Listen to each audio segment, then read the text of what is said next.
আল্লামা দিলওয়ার হোসেন সাঈদী তিনি শুধু জামাতে ইসলামের সম্পদ ছিলেন না, তিনি ছিলেন বিশ্বের বিশ্বাসী মানুষের সম্পদ। আজ বড় মনে পড়ে জাতির এই সংকট মুহূর্তে আমাদের মাতার তাজ এই সমস্ত নেতৃবৃন্দ যদি বেঁচে থাকতেন। আমি আমার দুটি আঁখি কি করে ধরে রাখি, অঝরে কান্না বেরিয়ে আসে। আমি আমার দুটি আঁখি কি করে ধরে রাখি, অঝরে কান্না বেরিয়ে আসে।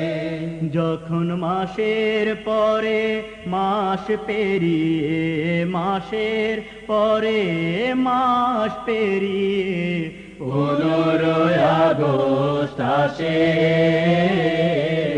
আমি আমার দুটি আঁখি কি করে ধরে রাখি, অঝরে কান্না বেরিয়ে আসে।